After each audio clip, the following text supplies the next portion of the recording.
Lundi 13 mars, Moa Lasquale, visé par plusieurs plaintes, a été mis en examen pour viol et violence, a appris BFM TV. Le lendemain, sur les réseaux sociaux, Agathe Oprou a réagi. La réputation du rappeur Moa Lasquale se ternit à mesure que les années passent. Le 19 juin 2020, Mohamed Belhamd, de son vrai nom, était interpellé à Paris, suite à une violente altercation avec la police, en vertu d'un mandat de recherche consécutif à un refus d'obtempérer, apprenait Le Parisien.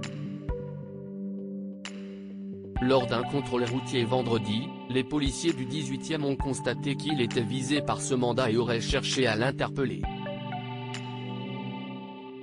C'est à ce moment précis que l'artiste aurait pris la fuite à pied.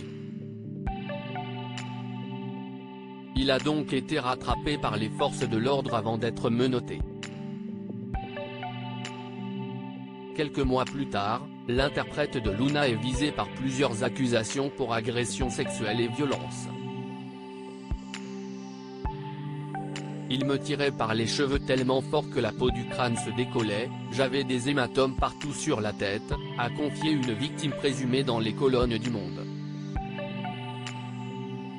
Ce lundi 13 mars, BFM TV apprend que Moa Lasquale, déjà mis en examen pour agression sexuelle et violence sur d'anciennes compagnes, a aussi été mis en examen pour viol en juillet 2022.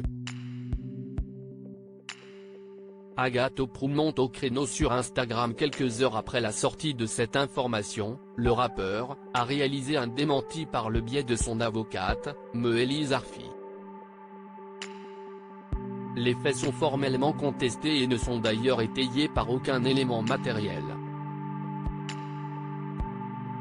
La plaignante, une certaine Yousra, avait dénoncé le comportement violent du rappeur sur Snapchat, puis sur la chaîne YouTube La Bandana Billfix. Elle a fait savoir que Moa Lasquale l'avait tapé à plusieurs reprises et menacé avec un couteau lors d'un séjour à Dubaï. La jeune femme a aussi évoqué un viol qui se serait produit à Cannes et a diffusé une photo d'elle le visage ensanglanté à la suite de coups qui lui auraient été portés à Amsterdam. Autant de témoignages qui ont profondément choqué Agathe Oprou. Ce mardi 14 mars, l'ancienne chroniqueuse de TPMP a pris la parole sur son compte Instagram, en apprenant les nouvelles dérives du rappeur. À combien de streams il va en prison votre pote s'il vous plaît? S'est-elle demandé en repartageant un article d'Hugo Décrypte.